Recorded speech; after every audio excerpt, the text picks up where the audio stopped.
What's up, Soul Tribe? It's your girl Dominique with Empathic Guidance, and I'm back with another video for you guys today. On horses made of sticks, he wore black and I wore white. He would always win the fight. Bang, bang, he shot me down. Bang, bang.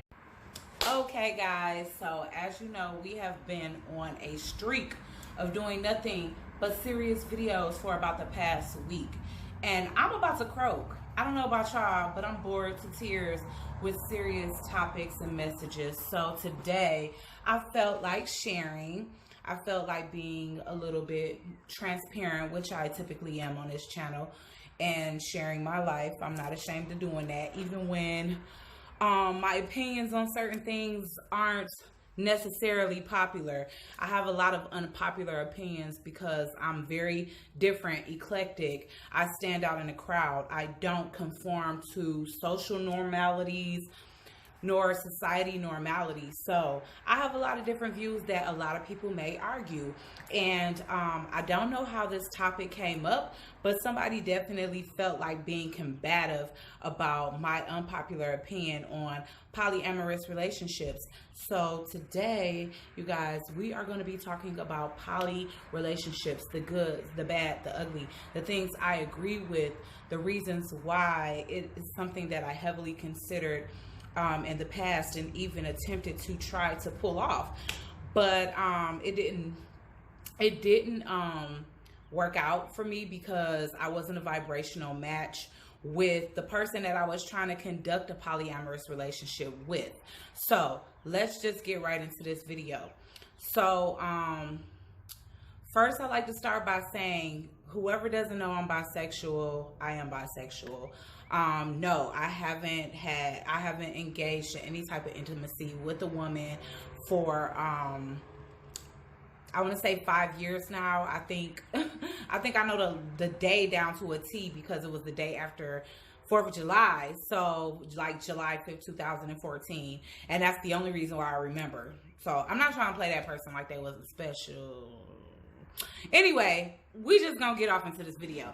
Anyway, so it's been a while. I have been only heterosexually dealing with men, but I kind of feel like you cannot exclude out a lesbian lifestyle, especially when it lasted 7 years of your life. Like, that's a very long time. That's a significant chunk of my adulthood. So I can't rule that out, even if it's something that I decide not to engage in anymore. So I want to say that the first time the concept of a polyamorous relationship came up and sparked my interest was probably like 2013. Somebody I was dating was expressing the fact that they were really into it. And, you know, at this time I had a really, really jealous streak. But this was somebody that I really liked. So I definitely considered it, proceeded to try to seek out people that we both found attractive.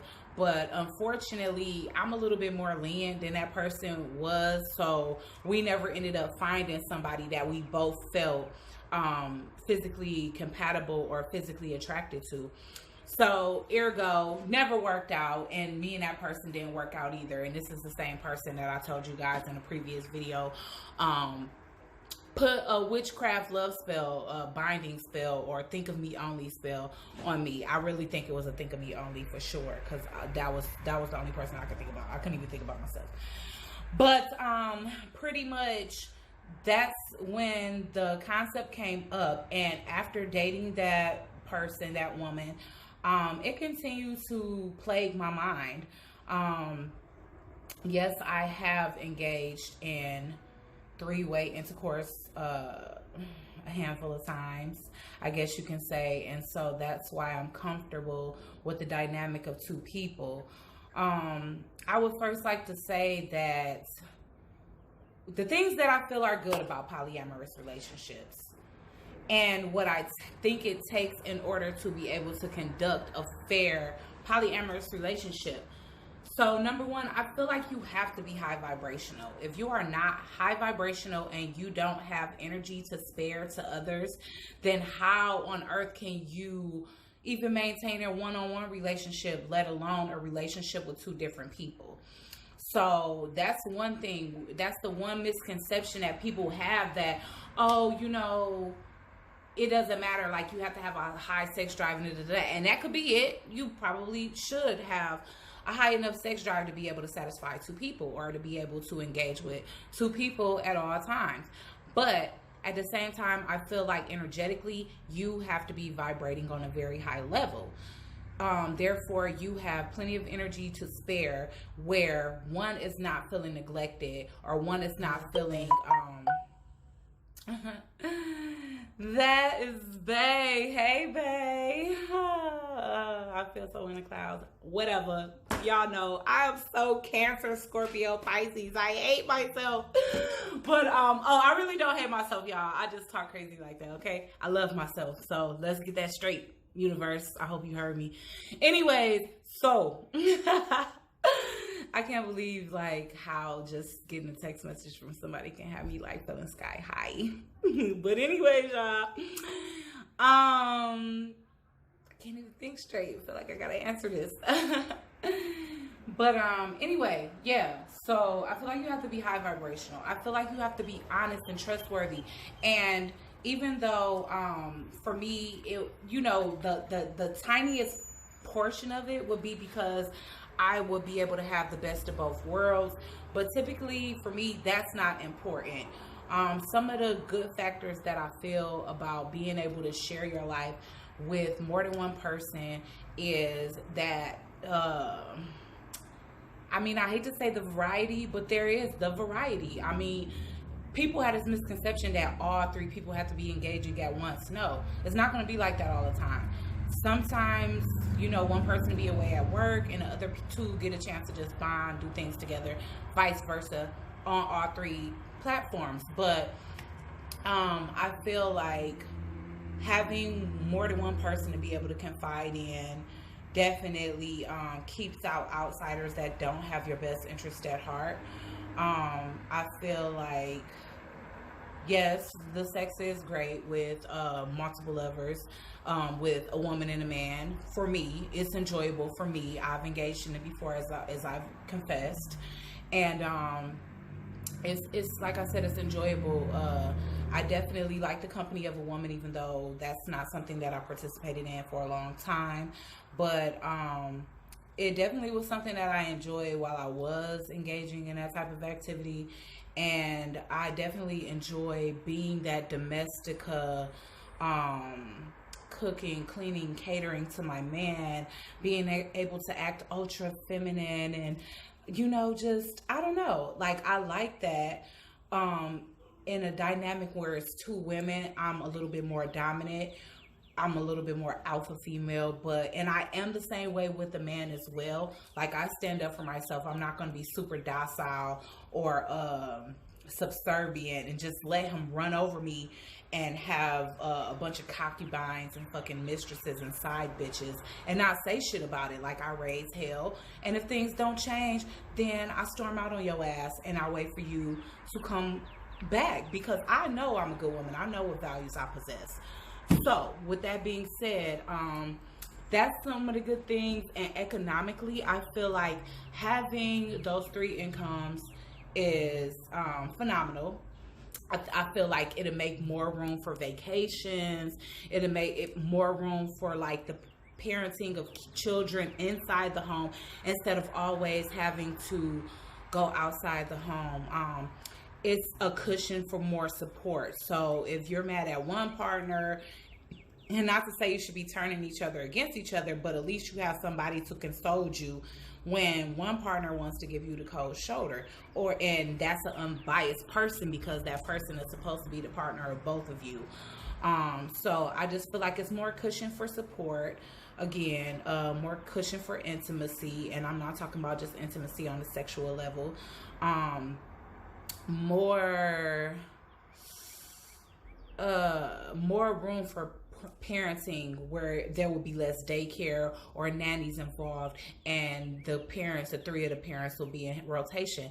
More money to vacation, more money for stability, more money to invest in your future. So yeah, I'm definitely looking at the physical and the financial and the emotional aspect of it all.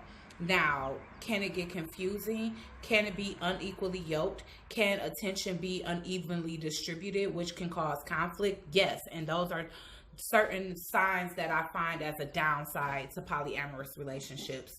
I feel like, and I think that this was something that swayed me away from the idea that there's always going to be more of a magnetism between two of the people, because that is just the law of nature. It's actually just meant for two people, you know, typically a man and a woman, woman and woman, man and man, whatever, to be together. And making room for that third energy can get difficult. It can get messy. It can get to where one person is feeling neglected. It can get to where one of the women may be jealous of each other, or if it's a dynamic where it's two men and one woman, one of the men can start to feel neglected and jealous of the other, and it won't flow as a natural thing. So I feel like it doesn't just take one person, but all three people have to be on the same page at the same time, which is difficult. It's more difficult to do than two people being on the same page at the same time. So pretty much, I think those are my reasons. I think that those are my opinions, whether they be unpopular or not. They're totally mine. And yes, I tried to do this. And it did result in the ending of a relationship, which that relationship was on its way out anyway. And that's why the thought of a polyamorous relationship even began to be entertained. Because I think if I was going to start a polyamorous relationship, that I would try to start it at the beginning. Therefore, everybody has that equal level of bonding, and it's not like an already established relationship welcoming in one person, because that person is always going to feel less important than the people that spend years together. So I feel like me and that person went about it the wrong way. We were already in a bad place, so we should have never tried to use that as a band-aid. And in addition to that, everybody have to be trustworthy. If you're not trustworthy, if you're going to be sneaking and lying, trying to talk to the third energy behind your established partner's back, or however it goes, even if you guys all meet and it's like, okay, let's leave her out, that's not cool. You know, like, I feel like honesty is definitely a key foundation to that, as it is in every relationship, but even more significantly if the relationship is going to involve more than two people. So that's my unpopular opinion about polyamorous relationships. I know it was a really short video. I mean, 12 minutes is good enough for me. I don't know about y'all, but I'm trying to text my baby back. And not only that, but I'm done. So if this is your first time viewing a video, please don't be scared off just because I'm a little untraditional and unconventional. I'm an Aquarius, so if you're an Aquarius, automatically I should get a thumbs up and a subscription, and you should hit that bell. If you're not an Aquarius, I should automatically get a subscription and hit that bell and hit a thumbs up, and comment your thoughts and opinions down below, and be looking out for the next video, because y'all, I'm always hitting y'all with a new topic. Okay, see ya.